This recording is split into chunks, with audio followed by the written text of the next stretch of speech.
मज़ारों में खूब जाके माथा टेक रहे हो, चादर चढ़ा रहे हो। वो हरामी अक्षय कुमार 1 करोड़ का दान दे के आए हिंदू के कत्लेआम पे।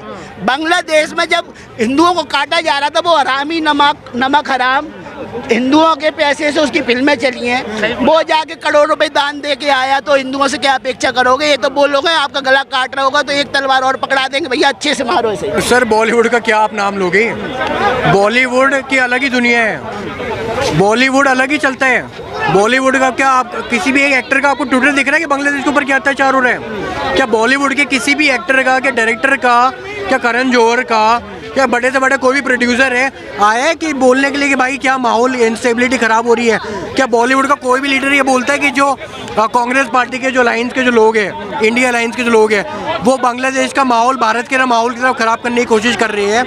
क्या बॉलीवुड वाले बोलते हैं उसके बारे में?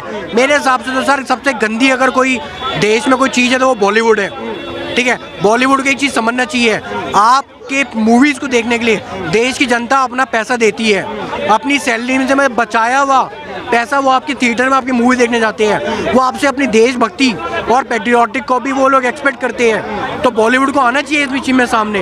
लगता है वो छात्र है बाय द वे, ठीक है। छात्र का उनका चेहरा लगाना का मतलब ये नहीं होगा कि वो छात्र हो गए, ठीक है। कोई भी इंसान 18 प्लस से ऊपर होता है तो वो एडल्ट होता है, ठीक है, सामाजिक रूप से।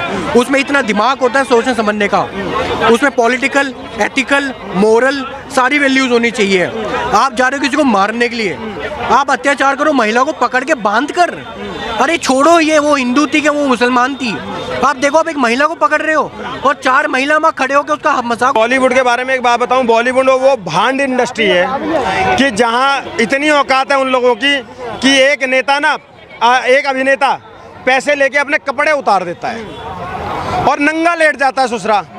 उनका क्या ही ईमान है, वो पैसे लेके आल आए जो रवाफा तो कह सकते हैं, लेकिन जब उनके ज़मीर की बात आएगी ना, वो कभी हिंदुओं के लिए नहीं बोलेंगे। कभी आज तक देखा आपने क्या कन्हैया लाल के लिए बोले थे क्या? वो जो आज बांग्लादेश के लिए, वो नहीं बोलेंगे। यहाँ पर सबसे बड़ा मैं बोलूँगा, अभी भी वक्त है हिंदुओं, जाग जाओ, अभी भी वक्त है, जाग जाओ।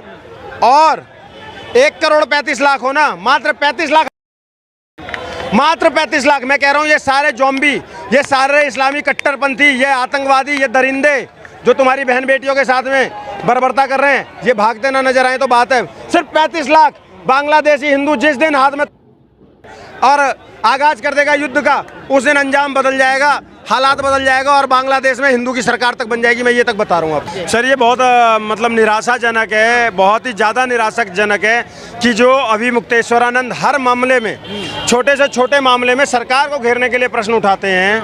हर चीज़ में राम मंदिर पे प्रश्न उठा दिया उन्होंने, सोने का मुद्दा उठाते हैं। जब आज 1 करोड़ 35 लाख हमारे भाई हमारे पड़ोसी मुल्क बांग्लादेश में हैं, उनके ऊपर बर्बरता की जा रही है, उनको मारा जा रहा है, बच्चों को मारा जा रहा है, महिलाओं के साथ बलात्कार किया जा रहा है, अभी मुक्तेश्वरानंद चुप बैठे हुए।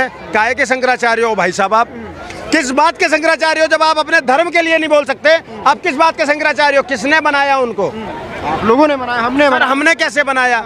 अभी उनके ऊपर आपको पता है एक चीज़ और भी है, मैं एक वीडियो मैंने देखी थी, मैं पुष्टि तो नहीं करता हूँ, लेकिन वो वीडियो बिना आग के चिंगारी धुआं नहीं होता है।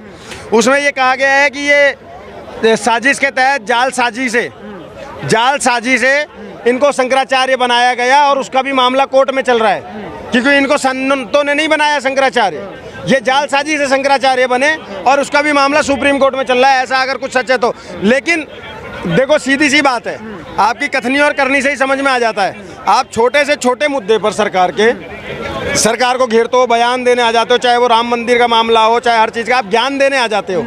जब आज हमारे भाई, हमारी बहनें, हमारे ही बच्चे हैं, वो आज समझ रहे हो ना, उनको जब मारा काटा जा रहा है, ऐसे पुलों से उल्टा लटका दिया जा रहा है। एक महिला के साथ तो इतनी बर्बरता करी, मैंने कल वो वीडियो देखी, मेरे आंसू आ गए, रोंगटे खड़े हो गए, आंसू आ गए कि इतनी बर्बरता एक महिला के साथ कैसे कोई इंसान नहीं कर सकता है। पूरी लोबिया वो कह रहे कि सारी की सारी वीडियो झूठी हैं, भारत के लोगों को वो वीडियो दिखा के भड़काया जा रहा है। सर वो लॉबी जो है ना, उसको हिंदुस्तान, गौ, गीता, गंगा से कोई लेना देना नहीं है। उसको सिर्फ वामपंथी विचारधारा से लेना देना है, उसको सिर्फ लेफ्टिस्ट विचारधारा से लेना देना है और उसको मुस्लिम तुष्टीकरण कराना है, उसको किसी भी तरीके से कांग्रेस को सत्ता में काबिज कराना है, और इससे इतर और कुछ भी नहीं है। आप मुझे एक बात बता दीजिए ना, आज बांग्लादेश में हो रहा है तो आप कह रहे हो वो वो लोग, ये तो वही लोग हैं ना जो कन्हैया लाल की मौत को भी जस्टिफाई ठहराने लगे थे क्योंकि उसने स्टेटस क्यों लगाया था उसके बेटे ने।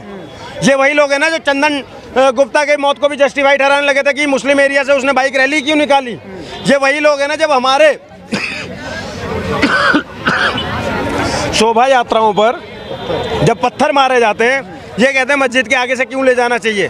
तो ये तो वो दोगले लोग हैं, इनको हिंदू, हिंदुस्तान, गौ, गीता, गंगा से कोई लेना देना ही नहीं है। इनको सिर्फ मुस्लिम तुष्टीकरण करना है, किसी भी तरीके से मुसलमानों को अपना बाप बनाकर रखना है। तो ऐसे लोगों को मैं सिर्फ सेकुलर नहीं, सेकुलर भड़वे बोलता हूँ। ये वो सेकुलर भड़वे हैं जो कैंसर बन चुके हैं हिंदुस्तान के लिए, और इस कैंसर का इलाज सबसे ज़्यादा ज़रूरी है। आज हमें जितना खतरा इस्लाम से नहीं है उससे ज़्यादा इन सेकुलर भड़वों से। हाँ, गंगा जमुना तहजीब, हिंदू मुस्लिम सिख ईसाई भाईचारा वो बांग्लादेश में दिखाई नहीं दे रहा। सर देखो, भाई के साथ जब चारा लग गया ना, चारा खाने के लिए होता है, समझ गए। या तो आप अपने भाई को क्या बोलते हो, तेरा मेरा भाईचारा है, या हम भाई भाई हैं। भाई भाई होता है, भाई चारा नहीं हो सकता। तो जब ये शब्द ही आया ना चारे वाला, वहीं पर गड़बड़ होनी चाहिए थी। उस समय पे लोग क्यों नहीं समझ पाए। हमारे बुजुर्ग इतने मूर्ख कैसे हो गए कि ये बात नहीं समझ पाए कि ये तुम्हें चारा बनाने आए हैं, और ये चारा बना रहे हैं। चाहे बांग्लादेश में हो, चाहे अफगानिस्तान से हिंदू को भागना पड़ा हो, चाहे पाकिस्तान से हिंदू को भागना पड़ा हो, चाहे आज बांग्लादेश से दोबारा से भागना पड़ रहा है, कश्मीर से भागना पड़ा, केरल से भागना पड़ा, तेलंगाना से भागना पड़ा, आने वाले समय में दिल्ली से भागना पड़ जाएगा। पहले ऐसे ऐसे चीज़ जो हिंदुओं के साथ, सिर्फ हिंदुओं के साथ हो रही है, बहुत दुख है।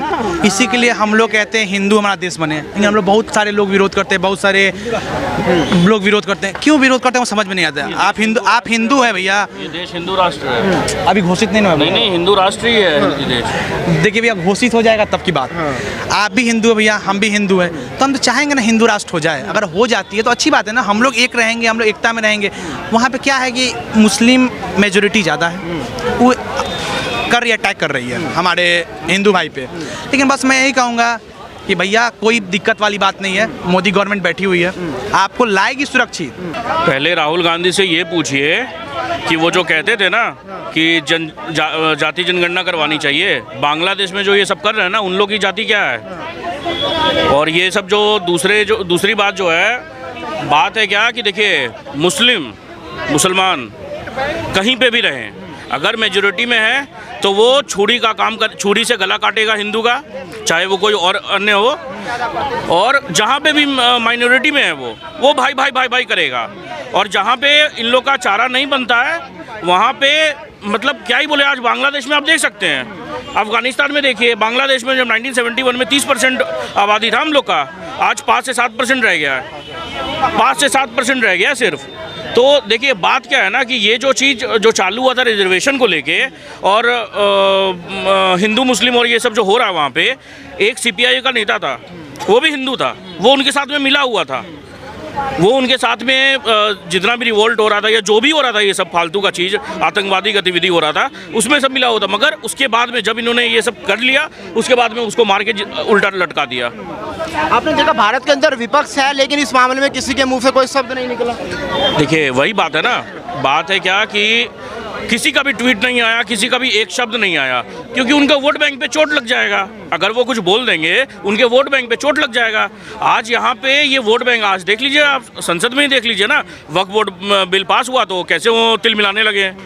बात है कि बस इन लोग को तुष्टीकरण करना है, बस घटिया राजनीति करनी है, और इनको कुछ नहीं करना है। बात है कि हिंदू कहीं भी जाए, हिंदू कैसे मर रहा है या क्या कर रहा है, उसके लिए कोई नहीं है। देखिए 1947 के बाद कोई ऐसी, आज हमारे नरेंद्र मोदी ऐसे जो बैठे हैं कि जो